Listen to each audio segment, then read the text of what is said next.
பாஜகவின் வியூகம் தமிழ்நாட்டில் இதுவரை எடுபடாமல் இருக்க என்ன காரணம் என்ற கேள்வி பலருக்கும் எழுந்திருக்கு. திமுகவின் அசுர பலத்தால் பாஜகவின் வியூகம் எடுபடவில்லை என்று நினைக்கிறார்கள். ஆனால் அது மட்டுமே காரணம் கிடையாது. இங்கே மொழி, இன, அரசியல் என மிகவும் அதிகமாகவே காணப்படுகிறது. அதேபோல் சமூக நீதி, மாநில சுயாட்சி மற்றும் இந்தி எதிர்ப்பை மையமாக கொண்டுள்ள தமிழ்நாடு கலாச்சார ரீதியாகவும் தனித்துவமாகவும் இருக்கிறது. காங்கிரஸ், பாஜகவை உள்ளிட்டு தேசிய கட்சிகளை நிராகரிக்க என்ன காரணம்? குறிப்பாக பாஜகவின் என்ன சிக்கல் என்பதை இந்த செய்தியில் விரிவாக பார்க்கலாம்.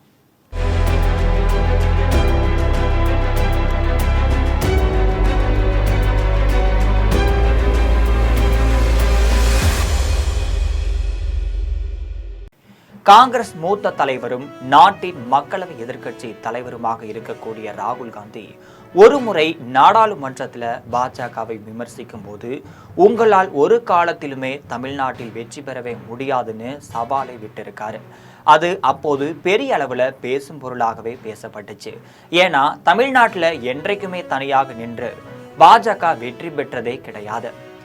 பாஜகவை நிராகரிக்க காரணம், அதிமுகவுடன் சேர்ந்துதான் பாஜக வென்றது அல்லது மற்ற கட்சிகளுடன் கூட்டணி சேர்த்துதான் பாஜக வெற்றி அடைஞ்சிருக்கு.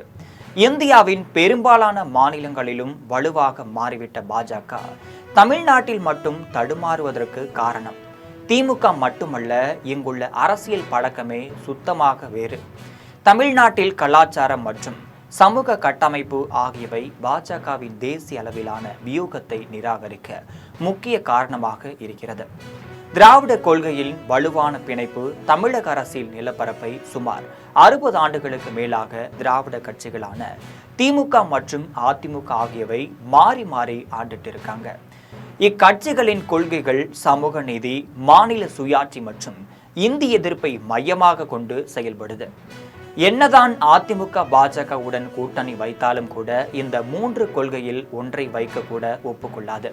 அதிலும் குறிப்பாக இந்தியை 3வது மொழியாகவே ஏற்கவும் ஏற்காது. பாஜகவின் சித்தாந்தம் குறித்த புரிதலும் இங்கு வேறாக இருக்கும். திராவிட கொள்கைகளுக்கு நேரெதிராக இருக்கும் தேசியவாத, இந்துத்துவ மற்றும் இந்தி மொழி திணிப்பு குறித்த பாஜகவின் கொள்கைகளை தமிழ்நாடு வாக்காளர்கள் இதுவரை ஏற்காம இருந்திருக்காங்க.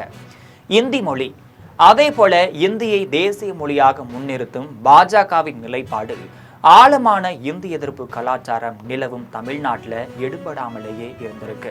இதுவே தமிழர்கள் தனி அடையாளமாக பார்க்கப்பட காரணமாகவே இருக்கு. கர்நாடகாவின் பெங்களூருவில் அல்லது டெல்லியிலோ அல்லது மும்பையிலோ அந்தந்த மொழிகளை கற்காமல் வாழ்ந்து விடலாம். ஆனா குறிப்பா மற்ற மாநிலத்தவர் தமிழ்நாட்டில் தமிழை கற்காமல் வாழவே முடியாத நிலைதான் இருந்து வருகிறது. தமிழ் தெரியாமல் வந்தாலும் ஓராண்டில் தமிழ் தெரிந்தவர்களாக மாறிவிடுவார்கள். மாநில சுயாட்சி, அடுத்ததாக மாநில சுயாட்சிக்கு எதிராக மத்திய அரசின் தலையீட்டுக்கு அதிகரிப்பதற்காக இங்குள்ள மக்கள் அதிகமாக கருதுகிறார்கள். காங்கிரஸ் காலத்திலும் சரி, இப்போதும் சரி, பாஜக ஆட்சியிலும் சரி, மாநில சுயாட்சி விவகாரம் தமிழ்நாட்டில் மிக முக்கியமாகவே பார்க்கப்படுது. மத்திய அரசு தலையீடு இருப்பதாக மாநில உரிமைகளுக்காக போராடும் தமிழர்களும் ஏற்புடையதாக இருந்ததில்லை. கூட்டணி பலவீனம், அதிமுக போன்ற வலுவான கூட்டணி கட்சிகள் இல்லாத போதும் பாஜக தனித்து தேர்தலை எதிர்கொள்ள வேண்டிய சூழலானது ஏற்பட்டிருக்கு. வலுவான பிராந்திய கட்சியின் ஆதரவு இல்லாமல் வாக்கு வங்கியை பாஜகவில் அதிகரிக்க முடியாத நிலை இதுவரை இருந்தது கிடையாது. ஆனால் 2024 முதல் முறையாக அந்த நிலை மாறியிருக்கிறது. பல தொகுதிகளில் நல்ல வாக்குகளையும் பெற்றிருந்துச்சு. 2024 தேர்தலை பொறுத்தவரை பாஜக தோற்றாலும் வலுவாக வாக்கு சதவீதத்தை அதிகரித்து காட்டியிருக்கு. வலுவான மாநில தலைவர் பாஜகவில் செல்வாக்கு மிக்க மக்கள் மத்தியில் ஆழமான வேரூன்றிய மாநில அளவிலான நம்பிக்கையான தலைமையை அவர்கள் உருவாக்க வேண்டும். எடியூரப்பா போல் வலுவான மாநில தலைவர் தமிழ்நாட்டில் உருவாக்க பாஜக தேசிய தலைமை அனுமதிக்க வேண்டும். அப்படி உருவானால்தான் பாஜக இங்கு வளர வாய்ப்புள்ளதாக கருதப்படும். சிறுபான்மை மக்களின் ஆதரவு, அதே போல சிறுபான்மையினர் ஆதரவின்மை முக்கியமான காரணமாக பார்க்கப்படுது. பாஜகவின் கொள்கைகள் காரணமாக தமிழகத்தில் இருக்கக்கூடிய சிறுபான்மையினரின் முஸ்லிம்கள் மற்றும் கிறிஸ்தவர்கள் ஆதரவு அவர்களுக்கு கிடைப்பது மிகவும் குறைவாகவே இருந்துட்டு இருக்கு. அதே போல சமூக நீதி கொள்கைகளால் ஈர்க்கப்பட்ட பட்டியலின மக்கள் மற்றும் பின்தங்கிய வகுப்பினர் ஒரு பெரிய பிரிவினர் பாஜகவின் இந்துத்துவ அரசியலில் இருந்து விலகி நிற்பது காரணமாக இருக்கிறது. பாஜகவின் பி டீம் தேர்தல் வெற்றியை மையமாக கொண்ட புதிய வியூகங்களான இந்து மக்களை ஒருங்கிணைப்பது, திமுக மற்றும் திராவிட அரசியலை கடுமையாக விமர்சிப்பது போன்றவை பொதுமக்களின் வாக்குகளாக பெரிய அளவில் மாறவில்லை. அதிமுகவின் முன்னாள் அமைச்சர் ஒருமுறை கூறும்போது பாஜகவை சேர்த்து கொண்டதால் சிறுபான்மை வாக்குகள் கிடைக்கவில்லை என்று நேரடியாகவே குற்றம் சாட்டியிருந்தார். திமுகவுமே பாஜக உள்ளே வந்துவிடும் என்று அரசியலை முன்னெடுத்தே 2021 சரி 2024 தேர்தலிலும் சரி வெற்றி பெற்றிருந்துச்சு. யாராவது ஒருவர் அரசியல் கட்சி ஆரம்பித்தாலும் கூட பாஜகவின் பி டீம் என்று சொல்லி அவர்களை அந்த பக்கம் திருப்புவதில் திமுக அரசியல் ரீதியாக வெற்றி பெற்று இருக்கு. திராவிட சித்தாந்தம் பாஜக வியூகம் வெற்றி பெற வேண்டும் என்றால் இந்தி திணிப்பு என்ற பின்பத்தை முழுமையாக கைவிட்டுவிட்டு தமிழ் மொழி, தமிழர் பண்பாடு மற்றும் தமிழ் இலக்கியத்திற்கு முக்கியத்துவம் தரலாம். அதே போல சமூக நீதி மற்றும் திராவிட கொள்கைகளின் முக்கியத்துவத்தை ஏற்றுக்கொண்டு திராவிட கட்சிகளின் ஊழல் மற்றும் குடும்ப அரசியல் மட்டுமே விமர்சிப்பதில் கவனம் செலுத்த வேண்டியிருக்கும்.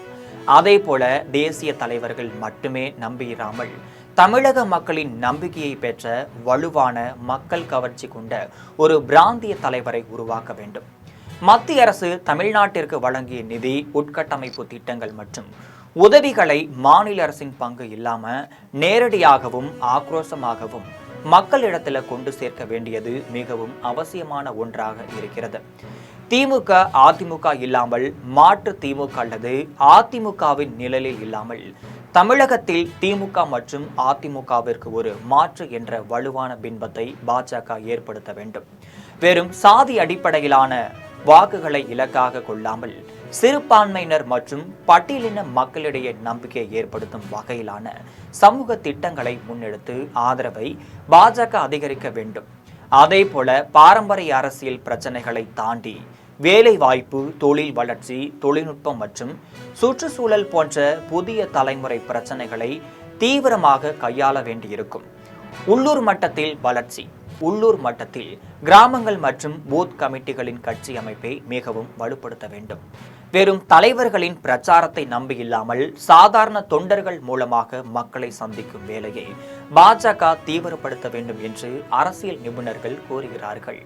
இது போன்ற அரசியல் நிகழ்வுகளை அன்றாடம் அறிந்து கொள்ள ஜெம் தொலைக்காட்சியுடன் இணைந்திருங்கள்.